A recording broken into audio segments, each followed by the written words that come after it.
Levi Belfield, Rose West, Michael Adebolajo, all evil killers, all with whole life tariffs, which mean they're banged up until they die. But the vast majority of murderers do get out of British prisons eventually. This week, double child killer and child rapist Colin Pitchfork is back on our streets. Should evil men and women like him ever be let out?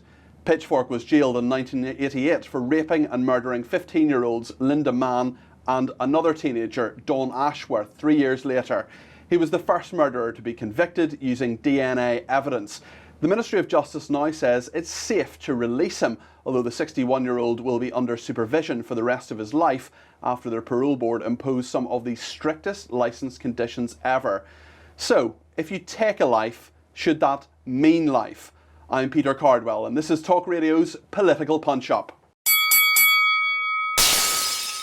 Joining me to discuss this is Talk Radio presenter James Max and Chris Daw QC, who's a barrister and the author of Justice on Trial. Now, our guests have 1 minute to set out their case, and then we'll get into a more general debate. James, you have 1 minute. Off you go. So, the public appear now to be confused. When we hear that somebody is receiving a life sentence or maybe longer, and then we hear that somebody is being released, it undermines our trust in the criminal system. I don't want to end up in a place where, for example, we're saying, well, they don't get life, so therefore we must bring back some form of capital punishment, that we must bring some form of hanging or, a life for a life back. That would be barbaric.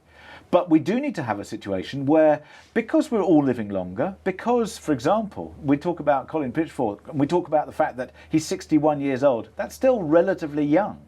And yet, 2 lives, and the lives of both of those families have been utterly ruined and devastated by his behaviour. 10 seconds. So, as far as I'm concerned, we now need to reset. So if it's 30 years, say it's 30 years, keep them in for 30 years. If it's life, life should mean life, and that's it. Time's up. Chris, you have 1 minute to set out your case. Go ahead. Well, I agree with James about one thing. Sentences need to be clear. The public need to understand what sentences mean. Life sentences, however, do mean life, because you are under the control of the state once you've received a life sentence until you die. You can be recalled to prison at any time after you're released from prison if you break the terms of your parole or if you break the law.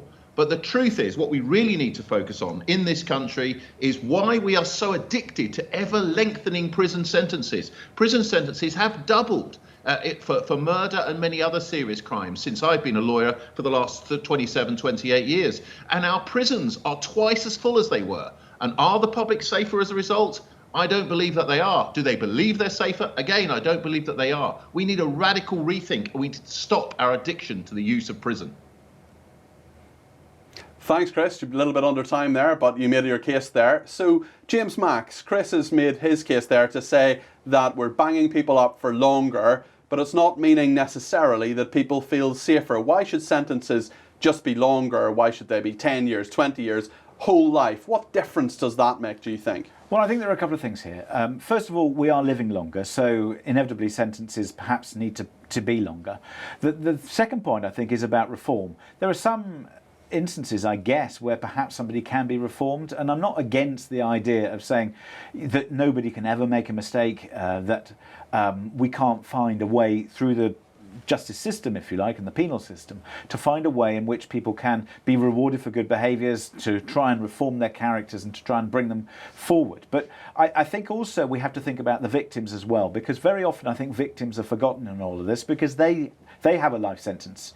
If you've had somebody taken away, if you've had a life-changing injury or something has happened to you or your family or which has changed your life or undermined your life, then I think the penalty, if you like, has to take that into account. And I think because of all these things, and because perhaps, we publicise things more, that maybe that's why the system is going down this route. But I do think that we do need, and where I agree with Chris, is we probably need a reset so that people understand what the penalties are, why people receive them and why you might use, whether it's incentives or reform, in order to make sure that we don't just overload our prisons and throw away the key. Because I think part of it is also, in the past, people probably didn't stay as long in prison because it was a much rougher place. We didn't care so much about human rights. You kind of threw away the key, and people probably died in prison far more often than they do today. Chris, there's a fundamental point there, isn't there, that we often hear this person's been sentenced to 15 years in prison, but then the public immediately think, well, they'll be out in 7.5 or 8 years, depending on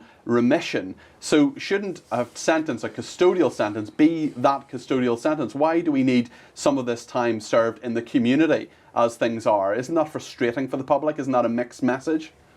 No, well, again, I think there's confusion in the mind of the public about what sentences mean. And the truth is that, just as I explained earlier, life sentences do mean life because the parole conditions remain for the rest of the defendant's life. But when it comes to other fixed term or determinate sentences, so if someone gets a 10-year sentence, 5 years of that sentence is ordinarily spent in custody, although that has, for many cases, been increased to 2/3 of the sentence. But the balance of the sentence is always served in the community, unless the person loses some of their remission time because of misconduct in prison, which can happen. It's interesting you mentioned that point about 2/3. Sorry to interrupt you, Chris, because that has been something that this Conservative government has done quite a lot, increasing to 2/3 rather than 1/2 of the time in custody, and that's proved very, very popular with the public. Why is it not a policy you support? Well, it was the 2/3 when I started out in practice in the late 1990s. Then it was reduced to a half. And as you say, in respect of certain crimes, it's gone back to 2/3, usually because of political reasons, not because it makes any difference to whether people are less likely in the future to commit a crime. That's the problem. The Conservative government introduced the 2/3, the increase, as it were, in the amount of time spent in custody, entirely to capture votes at the general election, not because there was evidence that by doing so they would reduce the amount of crime in our society. The evidence is absolutely the opposite. The longer and longer that you make people spend in prison, the higher the levels of violent and sexual crime that you have in your society. That James, is the case all over the world. Let me bring in James Max. What do you think of that, James? Well, I think part of the problem is that we confuse, I think, and maybe there's a job to be done here. Are we putting people in custody because they are unsafe and they need to be reformed, or are we putting in people behind bars to punish them? And I think that there is an element of punishment and then there is an element of reform. And I wonder whether what we really need to do is we really need to say, this is your punishment, then you have the reform piece. And it's during the reform piece that you can then earn your time. So that if, for example, when you were sentenced, and if it was 10 years, 5 years is your penalty, 5 years is reform. If you're showing that reform has been done after a year, 18 months, whatever, I think that would make it much easier with the public to understand, right, you've served your time in terms of your punishment, now you've got to prove to us that you are really going to stop reoffending. And then, if somebody does reoffend, then you have to take that into account, I think, the next time and say, right, your punishment for the same crime is now double, and then the reform is at least double because you've proven in the past that you couldn't be reformed or you wouldn't want to be reformed. And I think it's that psychological barrier that we've got to get through. At the moment, it's so confused that it's kind of mixed. And I think everybody, within the justice system has to be confused with that. Oh, well, is it a punishment? Is it reform? What do you think, Chris? Does rehabilitation work? Is there enough in our prisons to rehabilitate people? Rehabilitation absolutely works. And I think the problem with James' analysis and the problem with much sort of media and public social media analysis is that it doesn't address the evidence as to what actually works. What do we want from our criminal justice system? It's pretty obvious, you'd think. We want a lower level of crime. We want fewer mothers and fathers to get a knock on the door saying your son or your daughter's been murdered.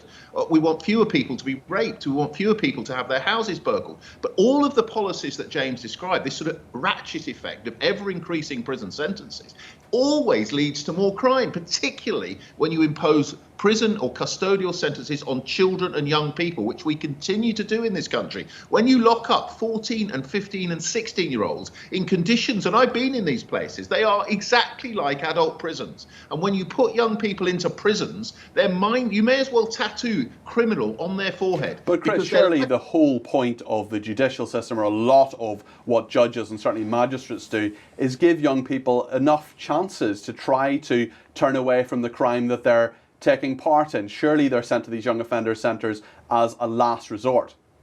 They are sent as a last resort, but they are processed through the criminal justice system from the age of 10. We send 10-year-old children to the criminal courts, and we give them a. But if a 10-year-old steals your handbag or assaults you in some way, surely they should be punished in some way. Well, I don't agree with the whole concept of punishment, because for me, the criminal justice system is not about punishing people. It should be about reducing crime in society. No. If all of this punishment increases the number of murders, increases the number of serious and violent assaults, particularly, as I say, when you criminalise young people and children, why are we doing it? What's the point of that? James Max, the criminal justice system should not be about punishing people. What do you think about that? I think that is a total nonsense. It absolutely should be about punishing people. And because in order to get reparations for the people, if you're not going to provide a system where people are given some form of compensation and some people are looked after, and sometimes people are just kept off the streets. And I'm sorry, some people are just unreformable.